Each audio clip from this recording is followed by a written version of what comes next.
Salam sejahtera bagi kita semua. Jadi perkenalkan, nama saya Hans Karunia Hamunangan. Saat ini saya sedang mengikuti pelatihan dasar asal dari Bawaslu. Saat ini berada di angkatan 5, gelombang 1 dengan NDH 14. Jadi pada video kali ini, saya akan coba untuk menjelaskan terkait bagaimana penerapan nilai berakhlak yang harusnya dilakukan oleh seorang ASN, terutama di lingkungan tempat dia bekerja. Nah, jadi saya sebagai seorang widesuara ahli pertama, selain memiliki tanggung jawab untuk memberikan pendidikan, pengembangan kemampuan kepada ASN lainnya, saya juga memiliki tanggung jawab untuk menerapkan nilai-nilai berakhlak di dalam kehidupan saya sebagai seorang ASN. Nah, sebenarnya apa sih yang dimaksud dengan berakhlak? Jadi berakhlak itu adalah sebuah akronim dari nilai-nilai dasar yang menjadi dasar dari fondasi karakter dan profesionalisme seorang ASN.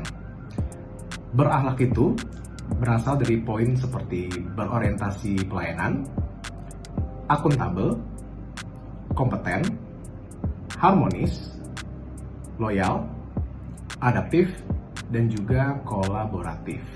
Nah, sebagai seorang ASN, terutama menjabat sebagai seorang widesuara ahli pertama, saya tidak hanya bertugas memberikan materi, tetapi saya juga harus menjadi teladan di lingkungan tempat saya bekerja, yaitu di Bawaslu.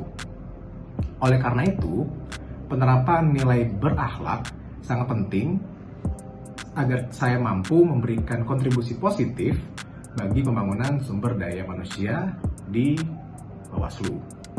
Nah, untuk contoh bagaimana penerapan nilai berakhlak di dalam lingkungan bekerja, jika kita mulai dari yang pertama, yaitu berorientasi pada pelayanan, jadi saya harus selalu siap memberikan bantuan dan pelayanan dengan rumus atau formula 3S, yaitu salam, senyum, dan juga sapa.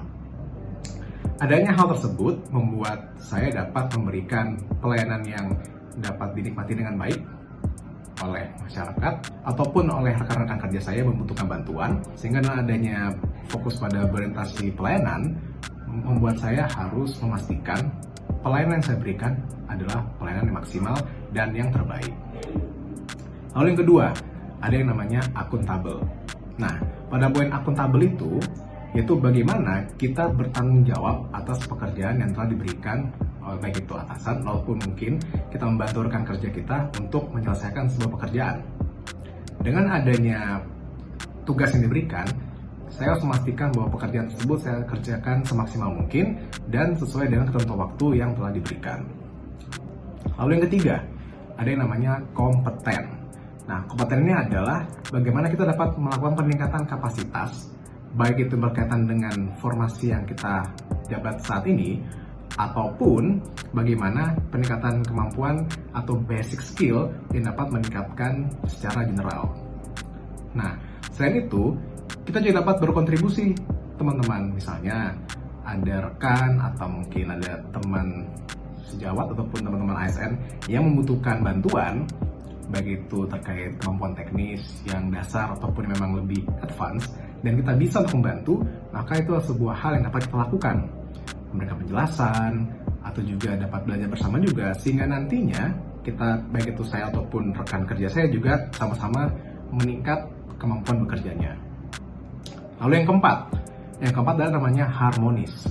Jadi di dalam lingkungan bekerja, baik itu di ASN juga, selain memastikan bahwa pekerjaan yang dilakukan adalah pekerjaan yang semaksimal mungkin dan terbaik, kita juga terus membangun atau meningkatkan hubungan yang baik dengan rekan kerja kita.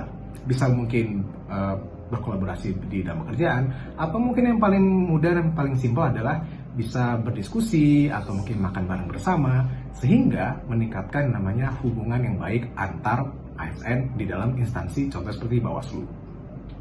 Lalu yang kelima, ada yang namanya loyal. Nah, sebagai seorang ASN, kita harus menjaga nama baik, baik itu ASN sendiri, instansi, dan negara melalui perilaku yang baik. Selain itu juga, kita dapat menerapkan atau juga mengamalkan namanya Pancasila, Undang-Undang Dasar 1945, dan juga melakukan hal-hal yang dapat menunjukkan rasa nasionalisme kita terhadap negara. Seperti contoh mendengarkan lagu Indonesia Raya yang biasanya dilakukan di kantor. Lalu yang keenam, ada yang namanya adaptif. Nah, di tengah ketidakpastian, juga kondisi yang membuat kita harus terus beradaptasi gitu ya, sebuah inovasi menjadi sebuah hal yang sangat penting dan harus dilakukan oleh seorang ASN agar tidak terpaku pada permasalahan saja, tapi kita mencari inovasi. Misalnya sebagai contoh, kita harus memperdengarkan lagu di dalam satu lingkungan kantor, tapi tidak ada speaker yang dapat dinyalakan bersama-sama. Nah, kita bisa menggunakan teknologi, baik itu bisa menggunakan Zoom atau apapun itu, sehingga tujuan yang memang yang dicapai itu tetap tercapai, meskipun kita harus beradaptasi dan berinovasi untuk menemukan solusi dari permasalahan tersebut. Dan yang terakhir, kolaboratif. Ini juga penting, karena kenapa? Sebagai seorang ASN, kita nggak bisa bekerja sendiri. Kita harus bekerja sama, entah itu di dalam instansi saja, ataupun bisa dengan instansi lain. Misalnya ada, sebagai contoh, kalau di sini ada pengadaan yang namanya pelatihan dasar, tidak bisa diadakan sendiri, maka dapat bekerja sama atau berkolaborasi dengan instansi lain. Sebagai contoh misalnya LAN. Nah, dengan hal tersebut, tujuannya tetap tercapai dan kita juga dapat mengerjakannya tidak hanya mengandalkan diri sendiri, tapi berkolaborasi dengan orang lain. Nah, dengan menerapkan nilai berhal tersebut, ASN dapat meningkatkan kualitas pelayanan publik dan integritas dalam menjalankan tugasnya sebagai abdi negara yang profesional dan berakhlak mulia. Dengan menerapkan nilai-nilai tersebut, kita mampu memberikan kontribusi nyata demi kemajuan bangsa dan negara. Terima kasih atas perhatian teman-teman semua yang telah menyaksikan.